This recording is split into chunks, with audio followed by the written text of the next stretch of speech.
welcome to the Drayer household. It's Christmas Day, and today we are going to be unpacking some of the extra gifts that we've wrapped for ourselves. And the purpose of this exercise is actually to remind ourselves of what we've already got. Because when you are a board game designer or a board game player or a board game collector, it's really easy to get caught up in the new hotness and all of those sorts of things, which is completely understandable and definitely happens to me. But when you're also moving internationally and doing weird work hours and there's a pandemic and you can't really, get together with your friends to play games and things like that, the new hotness starts to pile up and you end up with this shelf of opportunity that's bigger than your played part of your collection, which is what happened to us. And it's got to the point where we actually don't even know for sure what we own. And we thought, well, a really good exercise in gratitude would be to sit down and actually look at what we have. And the way that we're going to do that is wrap them all up, which we've done. That gave us a really wonderful festive feeling under the tree, given that it's just the two of us here, no family. We would only have had a couple of presents under the tree, and that feels a little bit sad. Whereas this way we got to feel really excited about Christmas Day, and we have a massive stack of gifts under the tree. So all of these remaining gifts behind me, of which there are several, are actually our unplayed board games that are still in shrink. So we're going to unwrap them together, have a chat about where we got them. Some of them were gifts from people, so we're re-gifting them to ourselves. Some of them we gave to each other. Some of them are Kickstarters that have arrived and basically just gone straight onto the shelf. Some of them are games that we bought thinking that we were going to play them immediately and we didn't get time. So our resolution for the year really is that we're going to make time to play these games, and this is part of holding ourselves accountable for that. So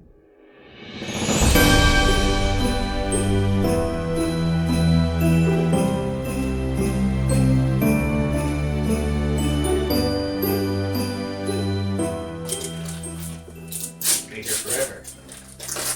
Fancy about these sorts of things. So, the Isle of Cats expansions. So this is actually a game we have played, but we haven't dug into the other elements of it.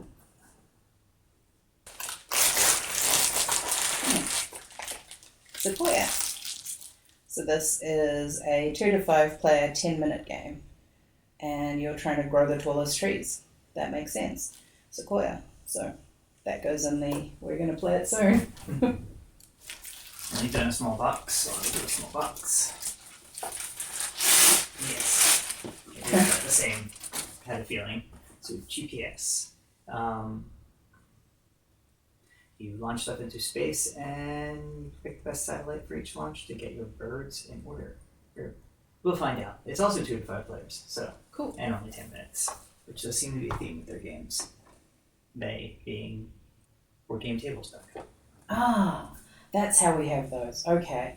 Yeah, so we backed something on Kickstarter, and they were add-ons, and I thought, oh, those look cool.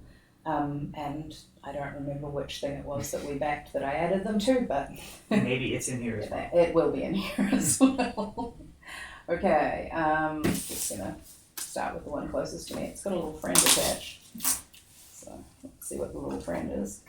I don't normally get wrapping paper for things, but been feeling a bit sort of cut off, and Christmas is my favourite season, so we've decided to wrap everything just once for fun. So this is a mini expansion module, the Mammoth module for Endless Winter. So I'm guessing that what's in here is probably part of the Endless Winter package as well. Yes, it is. This is the Rivers and Rafts expansion for the Endless Winter Paleo Americans. What was it? I think I got the all in, yeah. So, in the stack. surprise.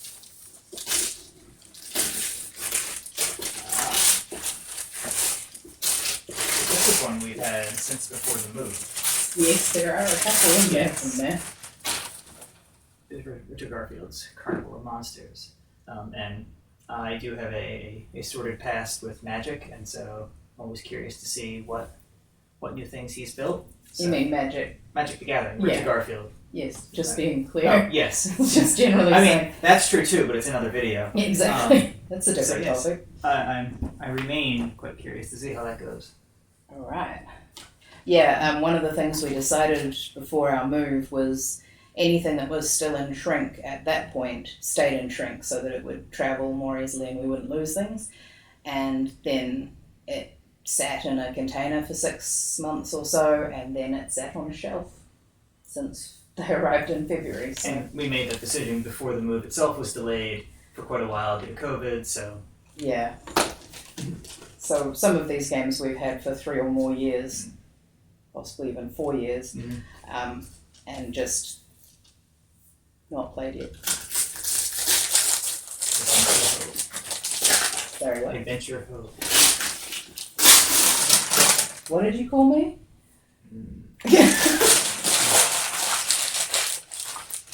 Oh, a little Ticket to Ride. So this is Ticket to Ride New York. We've played the original Ticket to Ride. Well, I certainly have. I haven't. You haven't, okay. And this is, from what I can see, a small and fast version of Ticket to Ride. As most of you probably know, there are lots and lots of variations on the Ticket to Ride franchise, so we thought we were moving to America, Ticket to Ride New York would be a bit of fun, so here we are. I assume there's more murder in that one. Because it's in New York. I don't know how much murder is in the original, though, so I could be wrong about that. None. Well, they're lost. Well, none in the gameplay.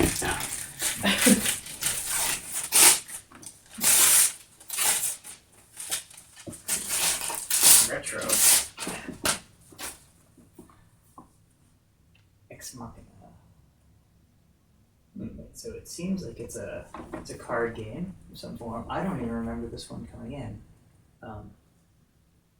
Oh, it's part of another. Oh, so something else will be in here. This is a sort of an expansion piece Oh, cool. to a larger core set. So we'll see when we get to there.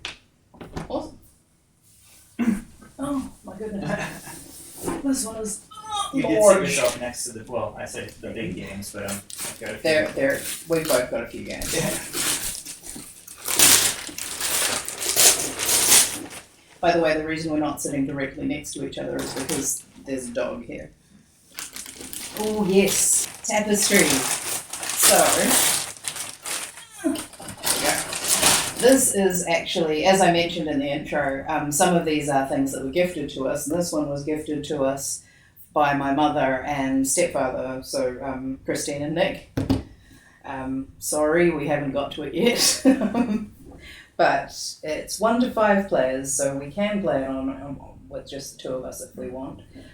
This has been on my wish list for a super long time, even before it was actually on my shelf. So I'm really looking forward to playing it. It's a civilization building kind of... I don't know if this is a Euro or not. Tell us in the comments if this counts as a Euro. I'd like to know. Put it on the pile. Your turn. Squaw.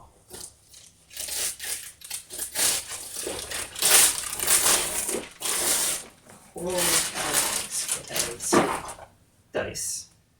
1 to 4, so this one can be a holiday one. Looks like it's a dice placement, sort of cultivate coral, fortify the islands, secure the stunning habitats of coral islands for future generations. Cool. Coral Islands. 76 dice. Wow. That's I super wonder- nice. And because we've been doing this too much as a business, I wonder like what was the cost to make this thing? Is the first thought I had. That's a lot of dice. Mm-hmm. Oh, hello. Yes.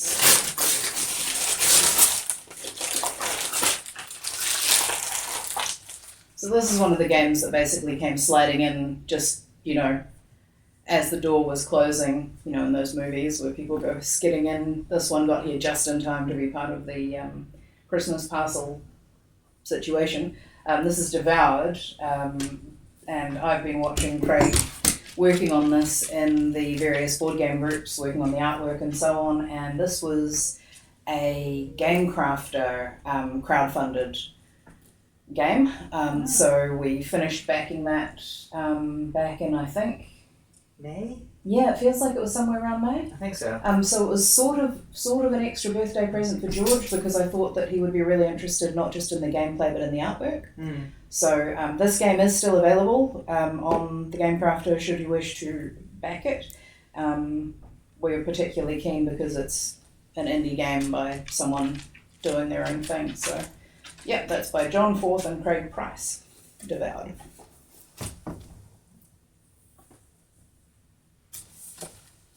Maybe third sides. No. Several. So I believe these are the other elements of that of Ex Machina, or at least more elements. Yes. So I think these are something like a choose your own adventure. Dive into your favorite novel with a paperback adventure.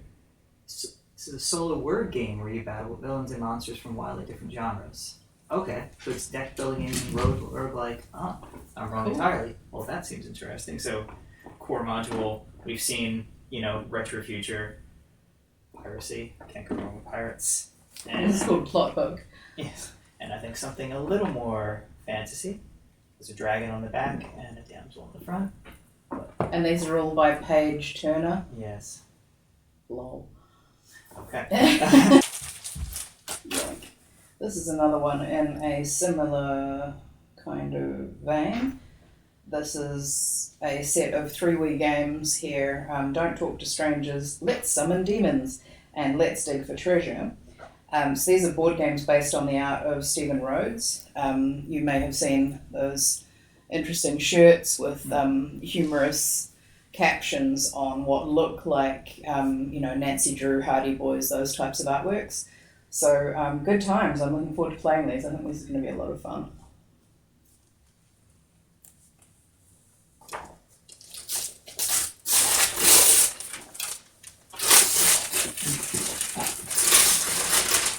Travels. Assume this is knitting related. Something to do with fiber arts at any rate. Splash it around. Yes, and this is, tell us, 2 to 4, so yes. Cool. Evan, if you're watching, Arch Ravels, it's one that we should probably play based on that game we talked about at the airport. Oh, okay, so this is the Ancestors expansion from Endless Winter Paleo Americans. It looks like they're going to be kind of peppered throughout. Yoink.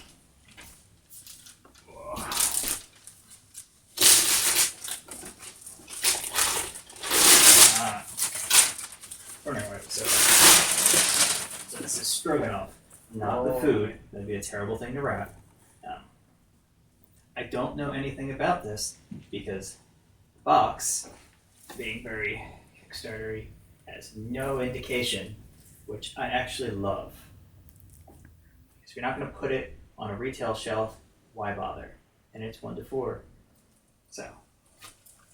That was one of the games I was worried wouldn't actually reach us because we moved from New Zealand to the US in July last year, and then we moved into an apartment, and then we moved out of that apartment 3 months later in about October into this house, and several of the games that I had backed on Kickstarter, the pledge manager closed and the addresses got locked, and we couldn't change our address even though we were moving, and then they didn't get sent for months and months and months. If they got sent straight away, then our apartment would have forwarded them, but this one arrived like 2 months ago or something, and I was like, but luckily they were really helpful and we were able to get it redirected to our address here, so it arrived. Ooh, yes, this did arrive. This is one of those ones, you know, like Kickstarter backers, you back something, you think, wow, that's so cool, and then you forget you backed it completely, and then it arrives and you're like, what even is this? That's what happened to me with this. So it kind of feels like Christmas when that happens, which is why this makes a lot of sense. This is a game about words for language lovers, quiz fiends, sorry George, and the incurably curious. I'm assuming it's for many, 2 to 6 players, 30-ish minutes. Fun. Yes. Does it say fun? It says fun. Okay. Well, that's good. Bing, in my brain. Here you go. Now I wonder if the Oh my games that don't goodness. say fun will not be fun. That's concerning. Uh-oh. We should make sure we say fun on all of our boxes. Yes. Also, fun.